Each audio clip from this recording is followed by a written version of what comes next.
அன்பர்களே, நாம் அண்மையில் ஒரு காணொளி தந்திருந்தோம். அரசாங்கம் 3ஆம் மாதம் மார்ச் மாதத்தின் பிற்பாடு மிகப்பெரிய ஒரு பொருளாதார நெருக்கடிக்குள், பண நெருக்கடிக்குள் சிக்கும் என்றும், மட்டக்களப்பில் ஹிஸ்புல்லா போன்றவர்களை ஒரு பிரதி வெளிநாடு அமைச்சராக நியமித்து வளைகுடா நாடெங்கும் பணம் அள்ளி வர ஒரு ஆலோசனை கொடுத்திருந்தோம் இல்லையா? இப்ப சாத்தியப்பட போகுது. எப்படி? நாம் நேற்று முன்தின், அதாவது இந்த 2-3 தினங்களுக்கு முன்பாக கிழக்கு மாகாணம் முழுவதும் ஜனாதிபதி அவர்கள் வருகை தந்து பொத்திவில், நிந்தாவூர், அக்கரைப்பட்டு, அப்புறம் கல்முனை, அப்புறம் மட்டக்களப்பு, இப்படி முழுவதுமாக கிழக்கு மாகாணத்தை ஒரு டார்கெட் பண்ணி கிழக்கு மாகாணத்தில் உள்ள சேர்மன்கள், முன்னாள் எம்பிக்கள், கும்பிக்கள் எல்லாம் இருக்குத்தானே, அவங்களை எல்லாம் சந்திச்சு ஒரு அபிவிருத்தி விடயமா பேசுற மாதிரி பேசியிருக்கிறாங்க. அதாவது ஒரு படத்தை சொன்ன, டேய் அடிக்கணும், நோக கூடாது, பலிக்க கூடாது, அடிக்கிற மாதிரி அடிக்கணும், குத்துற மாதிரி குத்தணும் என்றா போல ஒரு முஸ்லிம்களை திருப்திப்படுத்தும் ஒரு நோக்கில் அந்த பயணம் அமைந்திருந்தது. அதெல்லாம் எங்க நோக்கி வருகிறது? நாம் பல விடயங்கள் ஜேபிபிக்குள்ளிருந்து தந்திருக்கின்றோம். இதையெல்லாம் சொல்லிட்டு நான் இந்த காணொலி, இதெல்லாம் வெவ்வேறு காணொலிகள் இருந்தாலும், கபில சந்திரசேன, இவர் யாரு? முன்னாள் சீஃப் எக்ஸிகூட்டிவ் ஆபீசர் ஏர்லங்கா. அவர் கொல்லிப்பட்டியில ஒரு மர்மமான முறையில கொல்லப்பட்டார் இல்லையா? அந்த கொல்லப்பட்டது இன்னும் யாரு எப்படி செஞ்சாங்கன்னு மர்மமே கிடைக்கல. பாருங்க, நேபாளம் போயிட்டு அந்த சூப்பர் ஸ்டார் அந்த குடுக்காரியம்மா, அந்த பெட்டையை அழி வந்தாங்கல்ல, அங்கெல்லாம் போகலாமா? எங்க டெல்லிக்கு எல்லாம் போகலாமா? துபாய்க்கு எல்லாம் போகலாமா? கேளும்பு மூலைக்கிற கொல்லுப்பிடிக்குள்ள கொல்லப்பட்ட மனுஷன் ஆளை பிடிக்கல. ஏனண்டா அந்த கொலைக்குள்ள சிக்கப்பட்டவர் முன்னாள் கிரிக்கெட் ஜாம்பவான் அரவிந்த் டி சில்வா. அவரை காப்பாத்தியாச்சு. இப்ப அட்டமஸ்தான ஒரு தேரர், கருத்த தேரொண்டு போட்டோட காட்டணும் இல்ல, அந்த தேரரை போட்டோம் பாருங்க. எங்க பள்ளியகமே அனுராதபுரத்தில் பள்ளியகம 15 வயசு பாப்ப பலம் பார்த்த ஹேமரட் தேரரையும் பிணை கொடுக்கப்பட்டிருக்குது. அது பிணையில நாம செக்ஷன்லாம் சொல்லிக்கிறோம் இல்ல, பிணையில வர முடியாத செக்ஷனு கீழே வழக்கு தாக்கல் பண்ணி, அது மாதிரி சைல்ட் ப்ரொடெக்ஷன் டைரக்டர் அவர் வக்கீலமா, அவ போய் நேற்று தண்டிக்கணுமே நீதிமன்றத்துல பிச்சு பிடிங்க எடுத்துக்கிறா, போலீஸார் காப்பாத்தி போட்டாங்க. போலீஸார் அவன் மேல சொல்றாங்க, இல்ல போலீஸார் தான் காப்பாத்திக்கிறாங்க. சரி, இப்ப கபில சந்திரசேன மரணத்திலையும் இந்த ஹேமரட்ன தேரரை பிணை கொடுத்த சம்பவத்திலையும் சிக்கியிருக்கிறாங்க நம்ம ஜனாதிபதி. இது தேவையா? ஏனென்றால் இந்த தேரர் ஜனாதிபதிக்கு மிக மிக மிக மிக நெருக்கமான ஒருத்தராம். அதனால இவருக்கு பணம் கொடுத்துட்டாங்களா? அப்பா நான் சொல்ல மாட்டேன், போலீஸ் அடிச்சுக்கிட்டாலும் நான் சொல்ல மாட்டேன், நீங்களா புரிஞ்சு கொள்ளுங்க. வந்துருவோமா? நிறைய இருக்குது, அறுத்து போட்டு தாரேன். கடந்த வாரம் கபில சந்திரசேனவின் மரணம் தொடர்பாக நீதிமன்றத்தில் ஒரு அதிர்ச்சி கூட்டும் உண்மை வெளிப்பட்டிருக்கிறது. நீதிமன்ற அறிக்கையிலிருந்து எடுக்கப்பட்ட ஒரு பகுதிகளை மட்டும் தாரம். கொழும்பு கோட்டை நீதவான் கௌரவ பாஸ்டன் அமரசேன அவர்கள் இறந்தவருக்கு பிணை வழங்கிய 2 குறித்த தகவல் வெளிப்பட்டுள்ளது. அவர்கள் ஏன் சாட்சிகளாக அழைக்கப்படவில்லை என்று காவல்துறையை பார்த்து கேட்டவுடன், காவல்துறைக்காரங்க, ஐயா அவர்களிடம் இன்னும் வாக்குமூலங்கள் பதிவு செய்யப்படவில்லை. திருப்பி நீதவான் கேட்கிறாங்க, வாக்குமூலங்களை பதிவு செய்யாமலேயே விசாரணை நடைபெறுகிறதா? அந்த 2 முதலில் சாட்சிகளை அழைக்க வேண்டும் அப்படின்னு நீதவான் சொன்னாங்க. அதுக்கு காவல்துறைக்காரங்க, ஐயா இந்த 2 பிணையாளர்களையும் விளக்கமறியலில் வைக்கப்பட்டுள்ளனர். அதுக்கு கௌரவ நீதவான் அவர்கள், விளக்கமறியலில் வைக்கப்பட அந்த 2 பிணையாளர்கள் அல்ல, மாறாக வேறு ஒருவர். பிடிச்சாங்க ஐயா சிக்கலே.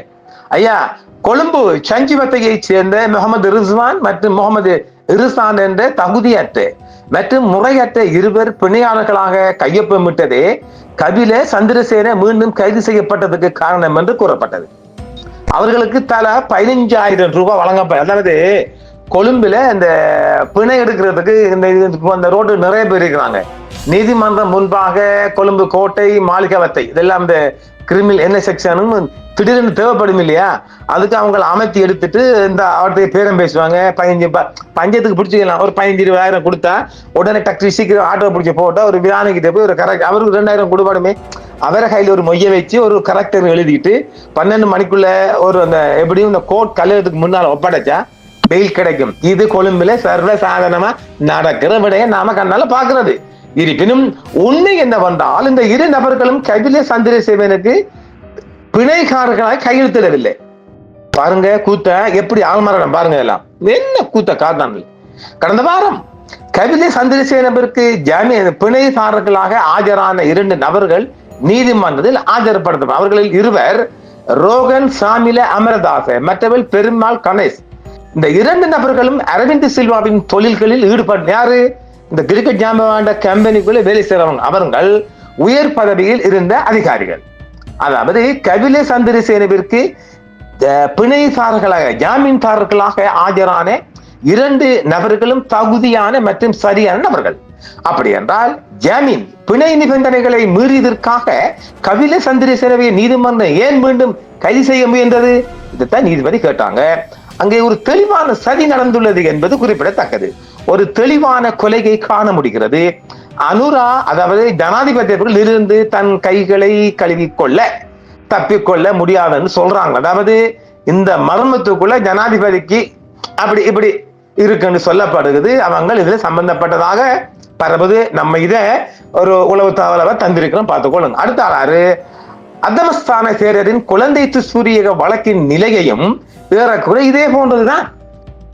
விசாரணையில் இந்த துறவிக்கு குழந்தைகளை துன்புறுத்திய வரலாறு இருப்பது தெரிய வந்துள்ளது. சாட்சிகள், ஆதாரங்கள், தடயங்கள் எல்லாமே எக்ஸெட்ரா எக்ஸெட்ரா இருக்குது. பாதிக்கப்பட்ட சிறுமியிடம் வாக்குமூலம் பெற்ற பிறகு சந்தேகத்துக்குரிய துறவியை கைது செய்ய சென்ற காவல்துறை குழுவை நாம நேற்றை சொல்லிக்கிறோம்.